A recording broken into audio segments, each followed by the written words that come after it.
People wake up in the morning, they begin to think about their problems. Those problems are circuits of memories in the brain. Each one of those memories are connected to people and things at certain times and places. And if the brain is a record of the past, the moment they start their day, they're already thinking in the past. Each one of those memories has an emotion. Emotions are the end product of past experiences.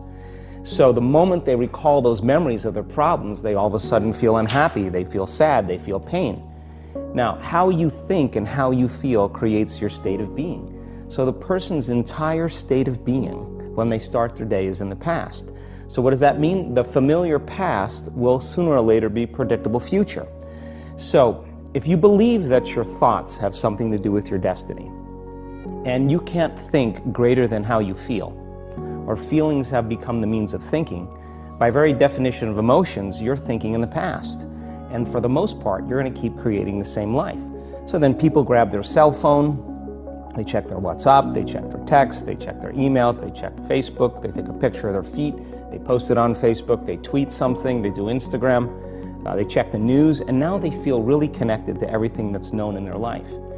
And then they go through a series of routine behaviors.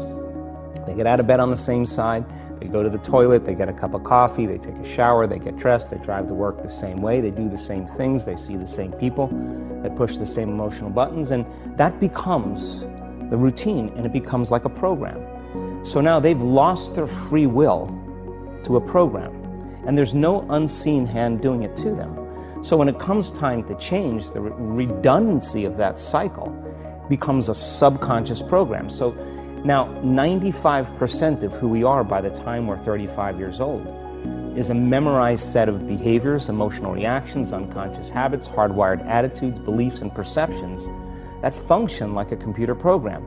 So then a person can say with their 5% of their conscious mind, I want to be healthy, I want to be happy, I want to be free.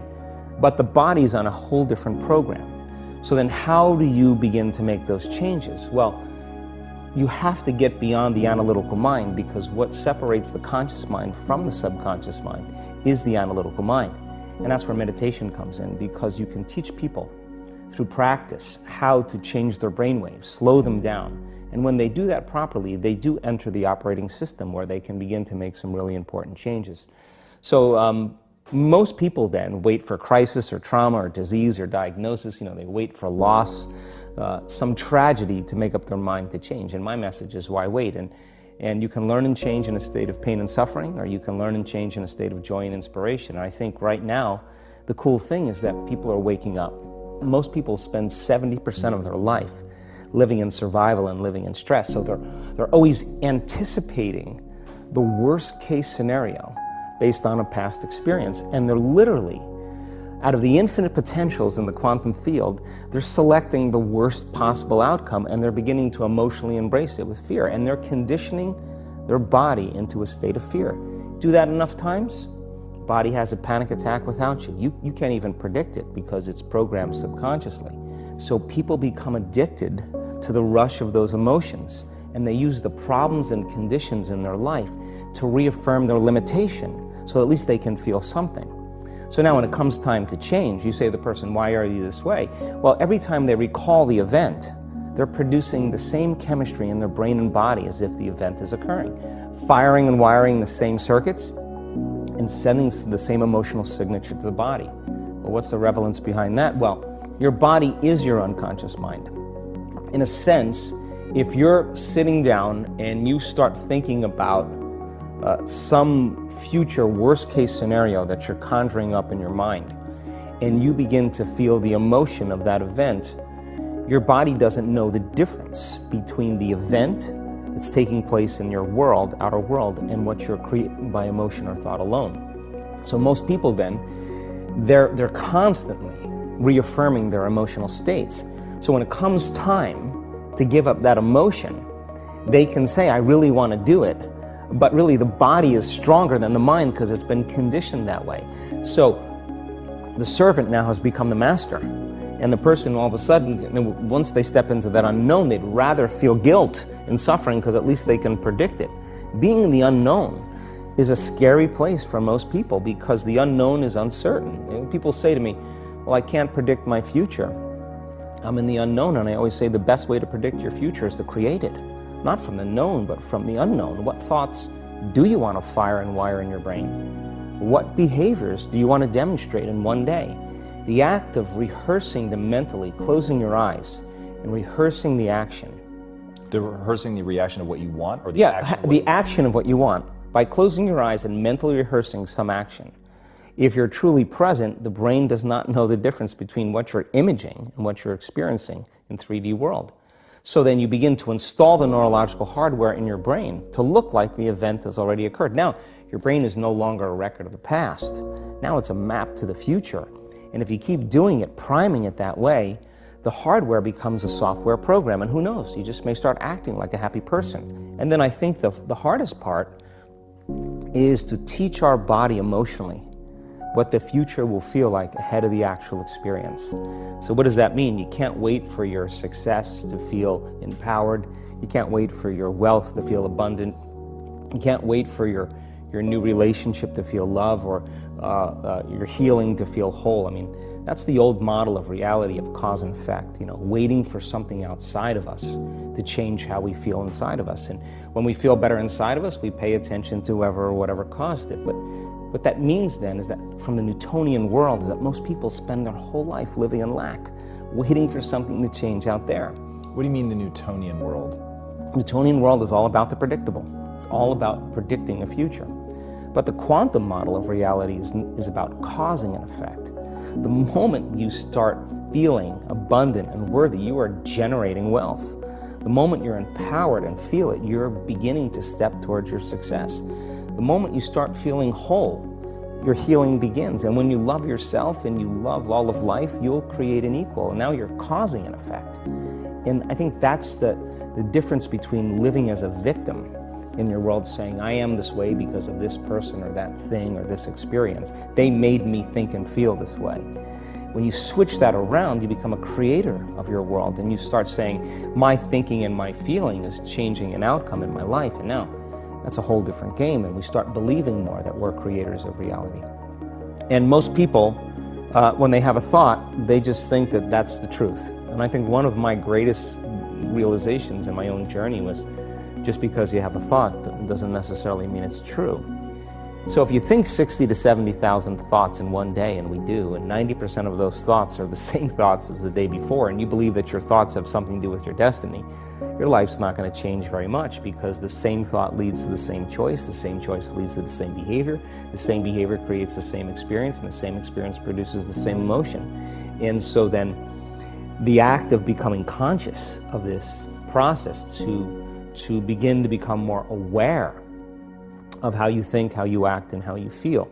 It's called metacognition. And so then, why is that important? Because the more conscious you become of those unconscious states of mind and body, the less likely you're going to go unconscious during the day. And that thought is not going to slip by your awareness unchecked, because it means to know thyself. The word meditation means to become familiar with.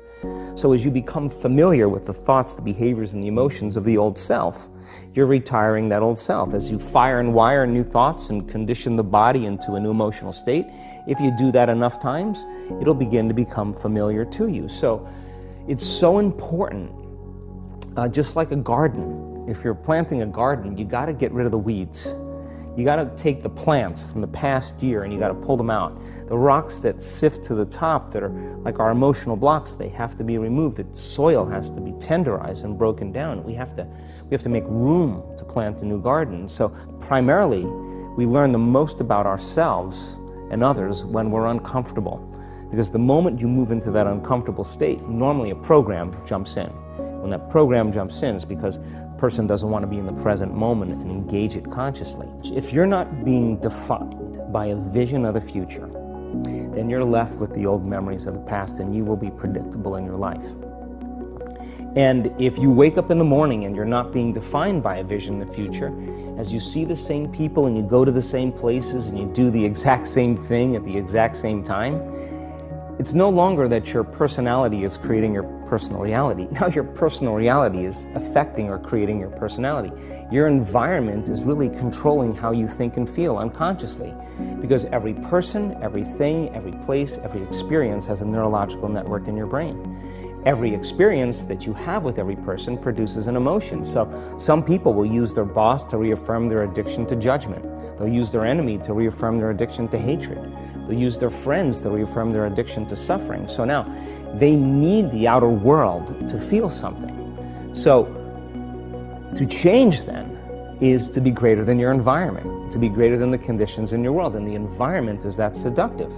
So then why is meditation the tool? Well, let's sit down, let's close our eyes. Let's disconnect from your outer environment. So if you're seeing less things, there's less stimulation going to your brain. If you're playing soft music or you have earplugs in, less sensory information coming to your brain, so you're disconnecting from your environment. If you can sit your body down and tell it to stay like an animal, stay right here. I'm going to feed you when we're done. You can get up and check your emails, you can do all your texts, but right now, you're going to sit there and obey me. So then, when you do that properly, and you're not eating anything or smelling anything or tasting anything, you're not up experiencing and feeling anything, you would have to agree with me that you're being defined by a thought, right?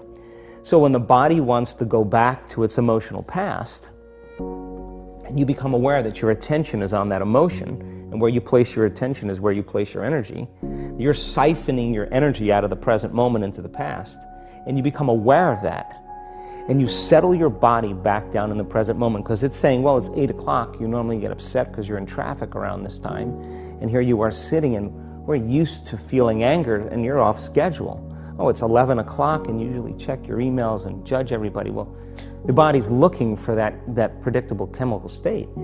Every time you become aware that you're doing that, and your body is craving those emotions, and you settle it back down into the present moment, you're telling the body, it's no longer the mind, that you're the mind, and now your will is getting greater than the program. And if you keep doing this over and over again, over and over again, over and over again, just like training a stallion or a dog, it's just going to say, I'm going to sit. And the moment that happens, when the body's no longer the mind, when it finally surrenders, there's a liberation of energy.